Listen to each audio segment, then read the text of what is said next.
Bom dia a todos os que acompanham mais uma aula de transferência de calor. No dia de hoje vamos continuar com o tema de convecção natural. Vamos propor correlações empíricas para convecção natural em escoamentos externos em placas inclinadas e horizontais, assim como para cilindro horizontal longo e esferas. En uma placa vertical aquecida o resfriada en relación a un fluido ambiente, a placa está alinhada ao vetor gravitacional e a força de empuxo atua exclusivamente para induzir o movimento do fluido no sentido ascendente ou descendente. Se essa mesma placa estiver inclinada em relação à gravidade, a força de empuxo possui um componente normal e um paralelo à superfície da placa. Portanto, seria lógico pensar na redução da força de empuxo paralela à superfície, também na redução nas velocidades do fluido ao longo da placa e podemos esperar também o acompanhamento de uma redução da transferência de calor por convecção. Se consideramos uma placa quente inclinada que forme um ângulo θ em relação à vertical, como é apresentado na figura, analisando a parte de embaixo da placa, podemos observar como a força de empuxo F é decomposta em duas componentes. Uma força Fx que atua paralela à placa e sua componente seria igual a F cosseno de θ, e outra força Fy que atua normal a essa placa e sua componente seria igual a F seno de θ. Entretanto, na superfície superior, o componente Y da força de empuxo atua afastando o fluido da superfície e o desenvolvimento da camada limite é interrompido e tem um formato de plumas, como mostra a figura. No caso de uma placa fria em um ambiente mais quente, ocorre o contrário, como é esperado, né?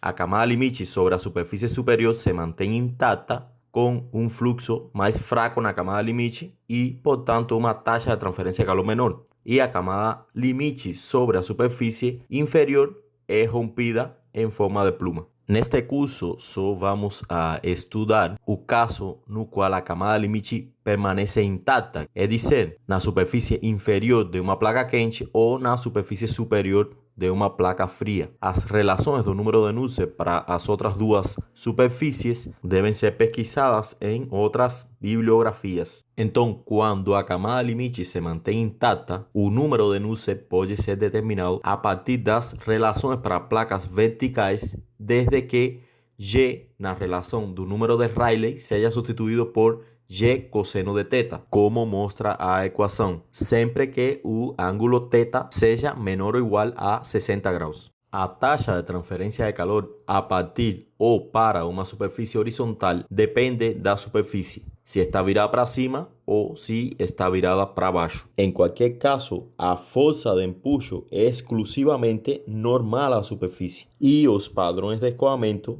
e de transferência de calor dependem se a superfície está resfriada ou aquecida. Para uma superfície fria voltada para cima e uma superfície quente voltada para baixo, como é o caso A e D da figura, a tendência do fluido para mover-se no sentido descendente e ascendente, respectivamente, é impedida pela placa, pelo que o escoamento tem que ser horizontal antes que ele possa descender ou ascender além dos limites da placa. Ao contrário, para uma superfície fria voltada para baixo e uma superfície quente voltada para cima, como são os casos B e C da figura, respectivamente, o escoamento é movido por porções do fluido descendente e ascendente, respectivamente. O número de Nusselt médio para superfícies horizontais, tanto para uma superfície superior de uma placa aquecida ou superfície inferior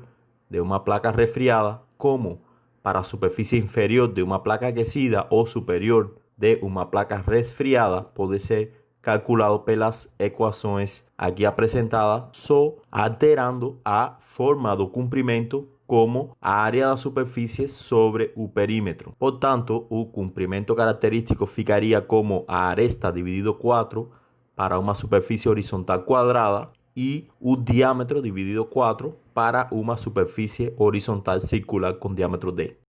A camada limite ao longo de um cilindro horizontal quente começa a se desenvolver na parte de baixo, é dizer, quando θ igual a 0, aumentando a espessura ao longo da circunferência e formando uma pluma ascendente no topo. Portanto, o número de Nusselt local é mais elevado na parte inferior e mais baixo na parte superior do cilindro quando o fluxo na camada limite permanece laminar.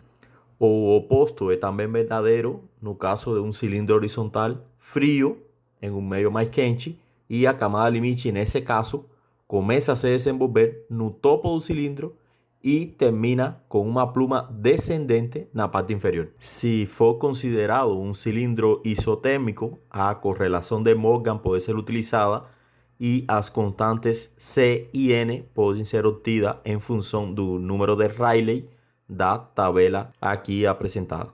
Outra correlação que fornece o número de Nusselt médio ao longo de toda a circunferência de um cilindro isotérmico é a recomendada por Churchill e Xu, válida para uma faixa de Rayleigh menor ou igual que 10 a 12. Para o caso de convecção natural através de uma esfera, a correlação desenvolvida por Churchill pode ser utilizada. Veja que quando o valor de Rayleigh tende a 0, que corresponde à transferência de calor por condução entre uma superfície esférica e um meio infinito estacionário, o valor de Nusselt médio se reduz a 2. E essa equação de Nusselt é válida para valores de Prandtl maiores ou igual a 0,7 e valores de Rayleigh menores ou igual a 10 a 11. Nesta tabela e a forma de resumo são apresentados as correlações de Nusselt apropriadas para as diferentes geometrias estudadas na convecção natural em função do comprimento característico e da faixa de Rayleigh. Então, a modo de conclusão dessa aula, vamos resolver esses dois exemplos práticos sobre convecção natural. O primeiro exemplo, que trata de convecção natural em escoamento externo sobre um tubo circular, fala o seguinte: uma tubulação de vapor de água a alta pressão com 1 metro de diâmetro externo atravessa uma grande sala cujas paredes e o ar ambiente se encontram a 23 graus Celsius. A superfície externa da tubulação está a uma temperatura de 165 graus Celsius e possui uma emisividade de 0,85. Estime a perda térmica na tubulação por unidade de comprimento. Então, por se tratar de um exercício de convecção, vamos utilizar a metodologia para cálculo de convecção. E nosso primeiro passo era o reconhecimento da geometria do escoamento, que, como a gente tinha falado, se trata de convecção natural em escoamento externo sobre um cilindro circular. O segundo passo é a especificação da temperatura de referência apropriada para a determinação das propriedades do fluido. No caso de convecção natural, todas as equações passadas dependem da temperatura do filme para a determinação das propriedades. Então, vamos a calcular a temperatura do filme. Assim, obtemos um valor de 367 Kelvin. Seguidamente, entrando na tabela A4 com esse valor de temperatura do filme, achamos as propriedades de condutividade térmica, viscosidade cinemática, difusividade térmica, o Prandtl e o coeficiente de expansão volumétrica térmica. E como pretendemos determinar a perda de calor na tubulação por unidade de comprimento, fazendo um balanço de energia na superfície externa do tubo e desprezando a taxa de transferência de calor por convecção, por se tratar de um tubo fino com uma alta condutividade térmica, obtemos que a taxa de transferência de calor por unidade de comprimento total é igual à taxa de transferência de calor por convecção mais a taxa de transferência de calor por radiação.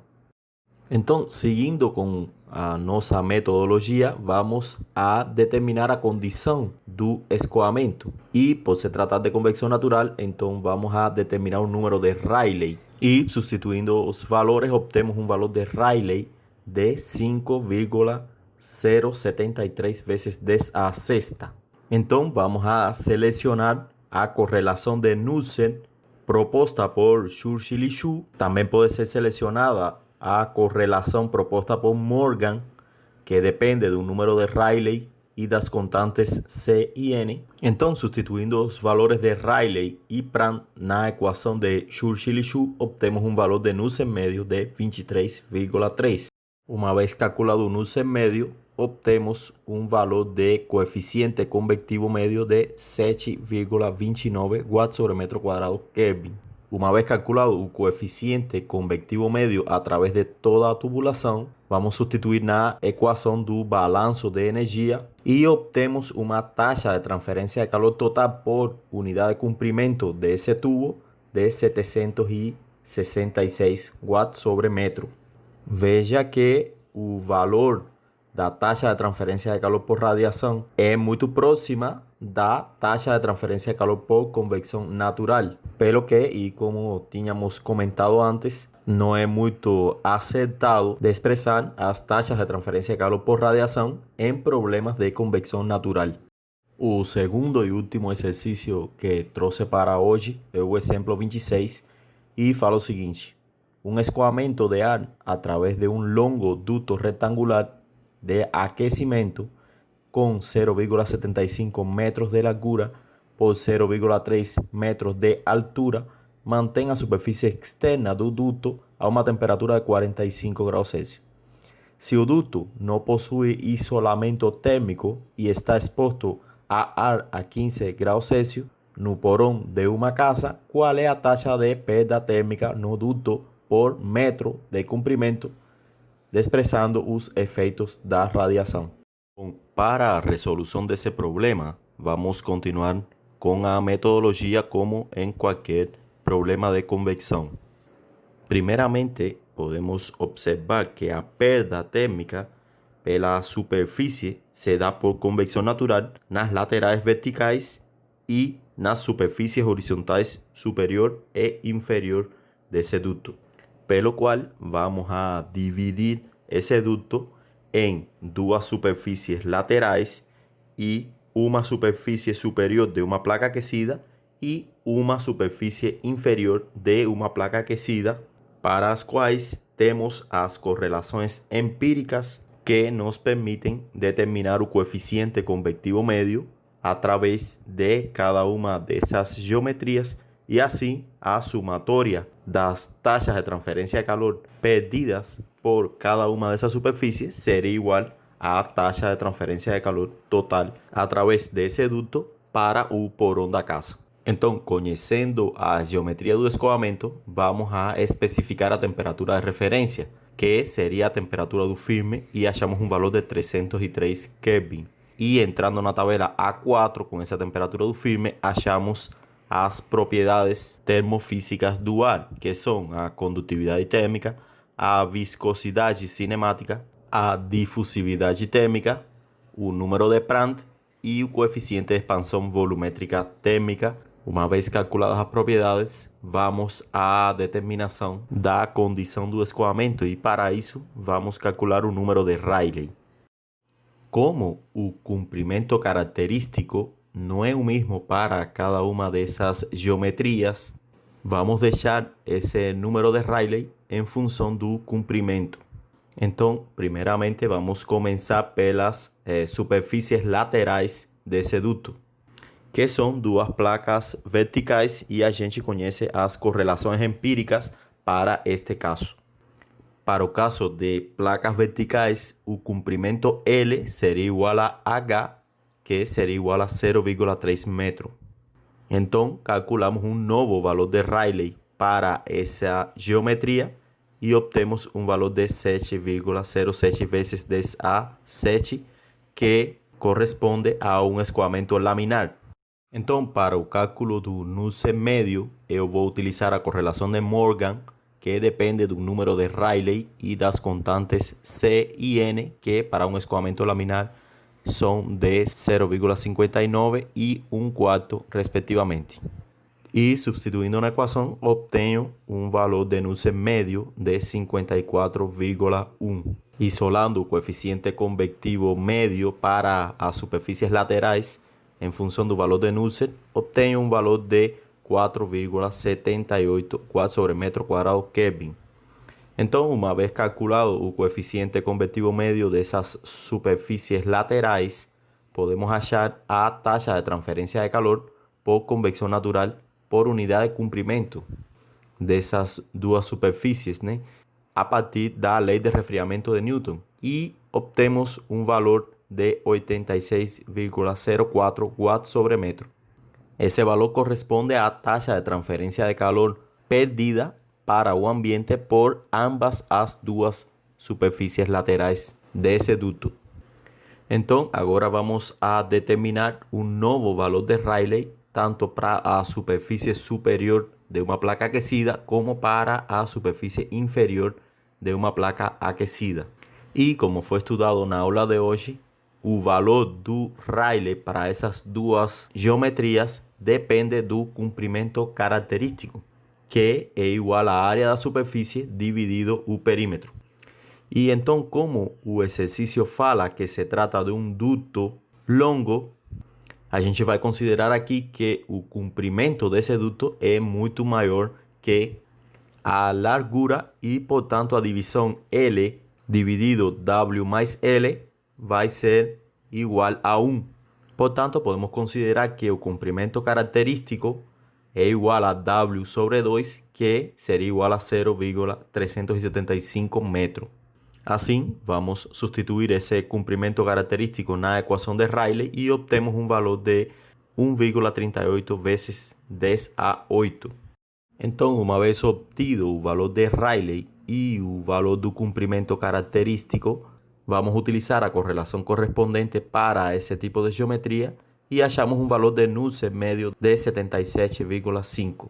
Prosseguimos então com o cálculo do coeficiente convectivo médio para a superfície superior de uma placa aquecida, lembrando que o comprimento nesta equação seria substituído pelo comprimento característico que acabamos de determinar. E assim obtemos um valor de 5,48 watts sobre metro quadrado Kelvin. Portanto, podemos substituir na equação da lei de resfriamento de Newton e obtemos um valor de taxa de transferência de calor perdida de 123,3 watts sobre metro. Análogamente, prosseguimos para o caso da superfície inferior de uma placa aquecida e obtemos uma taxa de transferência de calor perdida de 46,6 watts sobre metro. Então, a taxa de perda de calor por unidade de comprimento total seria a somatória das taxas de perda de calor por cada uma dessas superfícies e obtemos um valor de 255,9 watts sobre metro. Bom, até aqui a aula de hoje. Com isso, também vamos terminar o tema de convecção natural.